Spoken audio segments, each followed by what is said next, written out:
ህገ መንግስት አርቃቂ ኮሚሽንን በሚመለከት ነው ጥያቄ።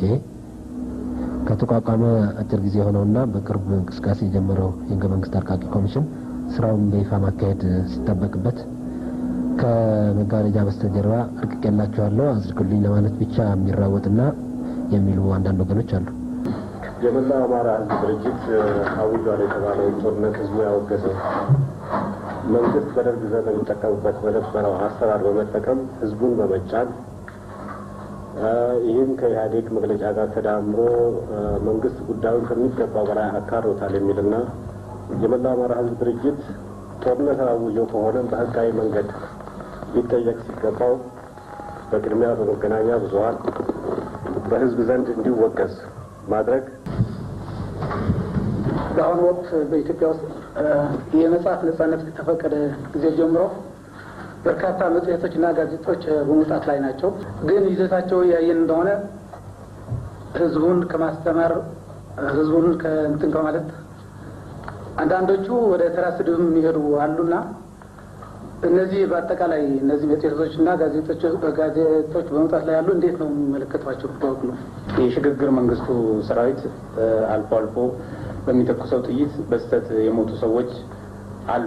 ለምሳሌ ለየካቲት 11 አጥቢያ የህወሓትን ምስረታ በዓል ምክንያት በማድረግ ጥይት ተተኩሶ የመቁሰልም የሞትም አደጋ የደረሰባቸው ሰዎች አሉ።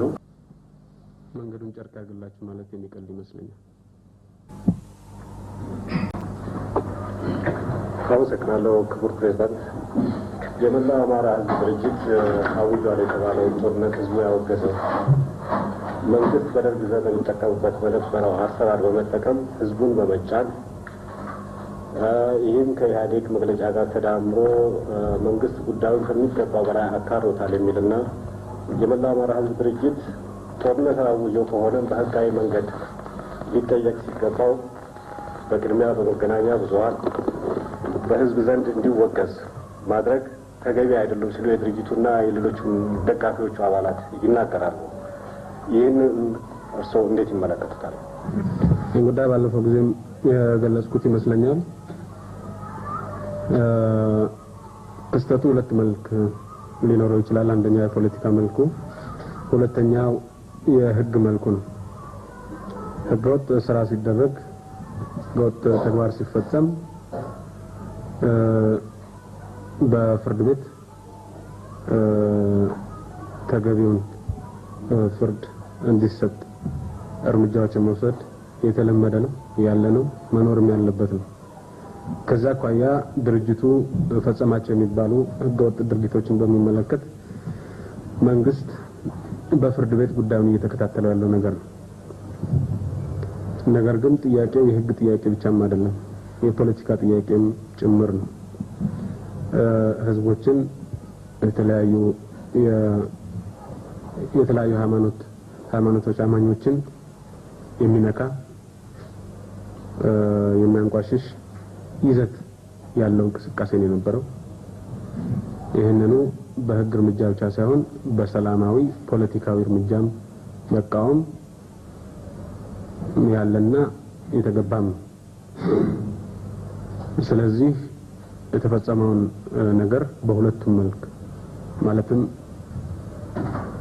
ከህግ አኳያ በፍርድ ቤት፣ ከፖለቲካ አኳያ በህብረተሰቡ ስነ ልቦና አካባቢ ትግል የተካሄደበት ነገር ነው። ይህም ያለ ነው፣ ወደፊትም የሚኖር ነው። ከወዲሁ ልንለምደው የሚገባ ጉዳይ ነው። አንድ የፖለቲካ ድርጅት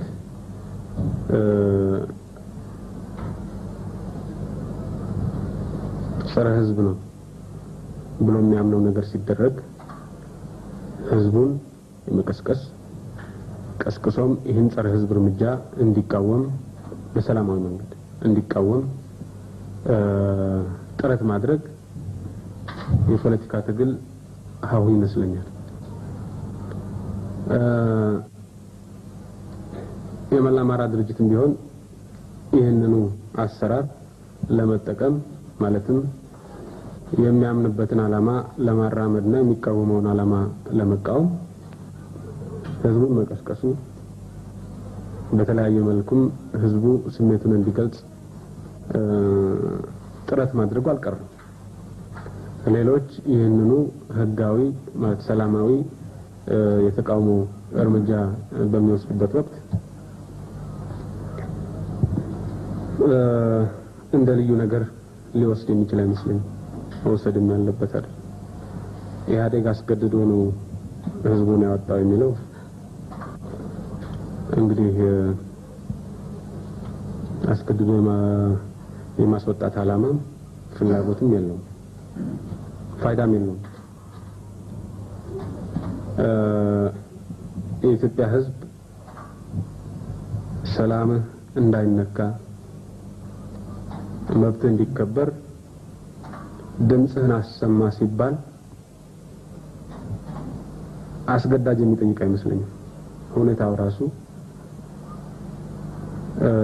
ገፋፍቶት በስፋት ስሜትን ሊገልጽ የሚችልበት እድል አለ። ስለዚህ የተባለው አባባል ተቀባይነት ያለው አይመስለኝም።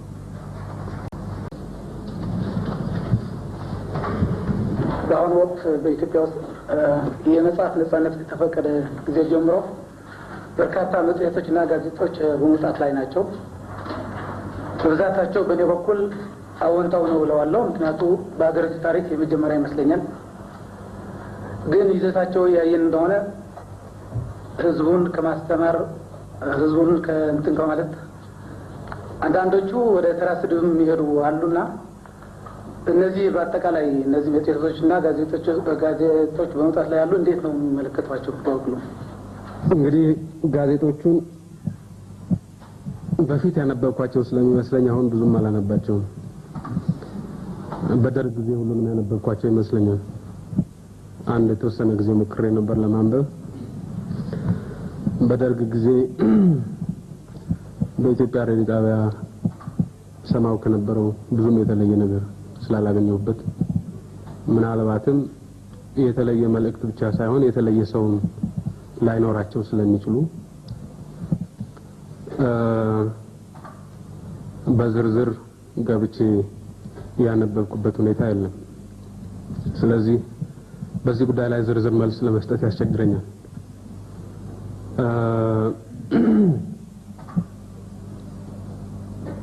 አንድ ነገር ግን ማለት ይቻላል።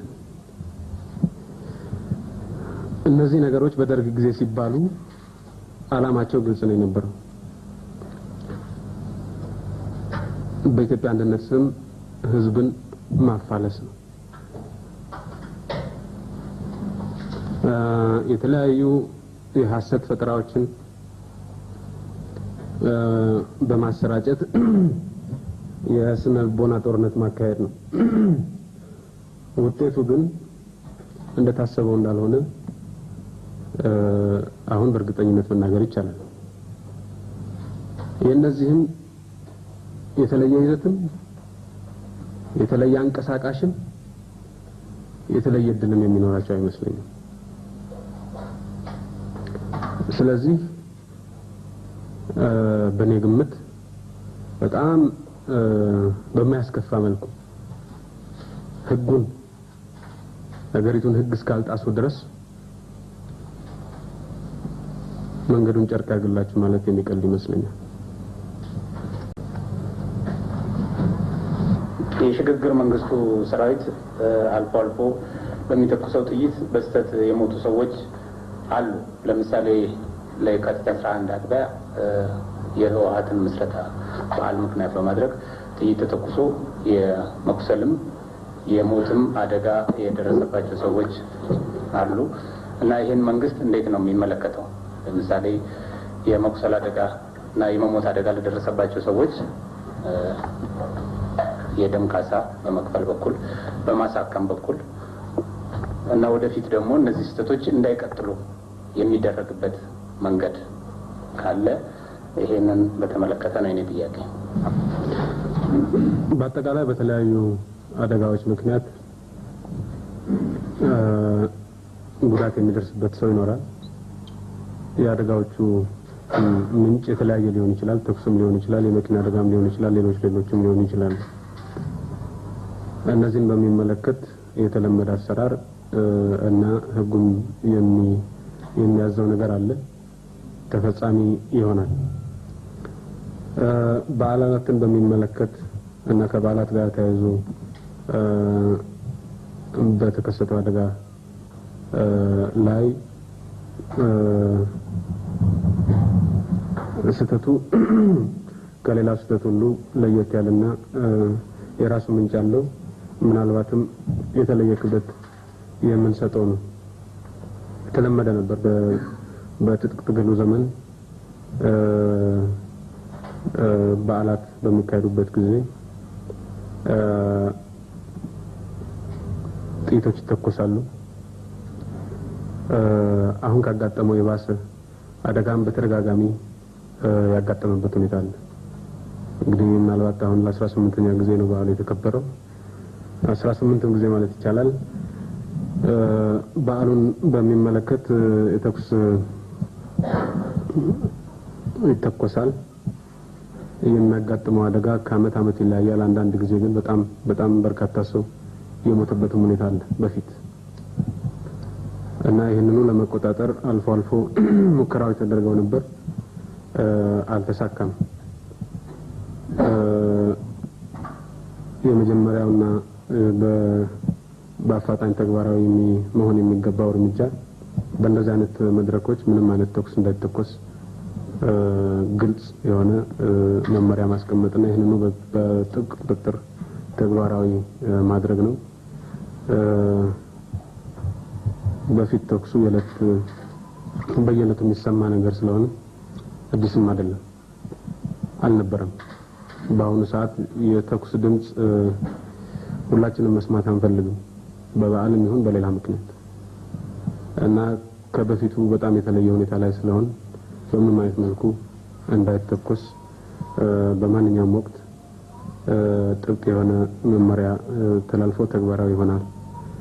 በተረፈ ግን አደጋ የደረሰባቸው ሰዎች ማንኛውም አደጋ የደረሰበት ሰው የሚገባውን መብትና ጥቅም ሁሉ እንዲያገኙ ይደረጋል።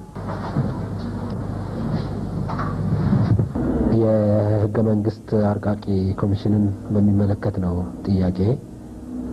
ከተቋቋመ አጭር ጊዜ ሆነውና በቅርብ እንቅስቃሴ የጀመረው የህገ መንግስት አርቃቂ ኮሚሽን ስራውን በይፋ ማካሄድ ሲጠበቅበት ከመጋረጃ በስተጀርባ አርቅቄላችኋለሁ አጽድቁልኝ ለማለት ብቻ የሚራወጥና የሚሉ አንዳንድ ወገኖች አሉ። ባለፈው ጊዜ በሰሚናር መክፈቻው ላይ ክቡር ፕሬዝዳንት እንዳሉት ከህዝቡ የማርቀቅ ጀምሮ እስከ ማጽደቅ ድረስ የህዝብ ተሳትፎ እንደማይለየው ቃል የተገባለ ሲሆን ያ አመኔታን ለማግኘት ምን መደረግ አለበት ይላሉ? እኔ ከመጋረጃ በስተጀርባ ነገሩን የመጨረስ አደጋ የሚኖር አይመስለኝም። ምናልባት አደጋ ቢኖር ህዝብ ሲባል የኢትዮጵያ ህዝብ ሲባል አዲስ አበባ ብቻ ተደርጎ እንዳይወሰድ፣ የኢትዮጵያ ህዝብ ሲባል የከተማው ህዝብ ብቻ ተደርጎ እንዳይወሰድ፣ ህዝቡ ከመጀመሪያው እስከ መጨረሻው ድረስ ተሳታፊ ይሆናል ሲባል የከተማውም ከኢትዮጵያ ህዝብ 90% የሚሆነው የገጠሩም ህዝብ በቂ ተሳትፎ እንዲኖረው የማድረግ ጉዳይ መሆኑ በውል ሳይጤን እንዳይቀር ነው። የከተማው ህዝብ በተለይም አዲስ አበባ ህዝብ ሳይሳተፍበት የሚፈጸም ሂደት እንዳልሆነ በምንም አይነት መንገድ የሚያጠራጥር አይደለም።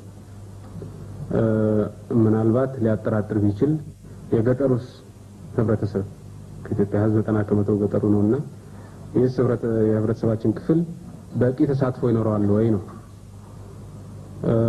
በመክፈቻውም ወቅት የኢትዮጵያ ህዝብ ከመጀመሪያ እስከ መጨረሻ ሊሳተፍበት ይገባል ስል የከተማው ሳይሳተፍ ይቀራል የሚል ስጋት ኖሮኝ አይደለም። ያ በፍጹም የሚያጠራጥር ነገር አይደለም። ምናልባት የገጠሩ እንዳይረሳ ለማስታወስ ያህል ነው። አሁንም ቢሆን የገጠሩም የከተማውም በሰፊው እንዲሳተፍበት ከተለያዩ አቅጣጫዎች የተለያዩ ማሳሰቢያዎች እየቀረቡ ናቸው። ገና ሂደቱ ተጀመረ እንጂ አላለቀም። እስካሁን ድረስ የተጀመረው ነገር ቢኖር የውጭ ኤክስፐርቶች እየጋበዙ ማነጋገር ነው። ይህ እንግዲህ ለኮሚሽን አባላት ግንዛቤ ይረዳል ተብሎ ነው። ከህብረተሰቡ ጋር በዚህ ጉዳይ ላይ ለማመካከር የሚያስችለው ቅድመ ዝግጅት በመጠናቀቅ ላይ ነው ያለው። ያ ዝግጅት እንደተጠናቀቀ ህብረተሰቡ በሂደቱ ላይ በቂ ተሳትፎ እንደሚኖረው በፍጹም የሚያጠራጥር አይደለም።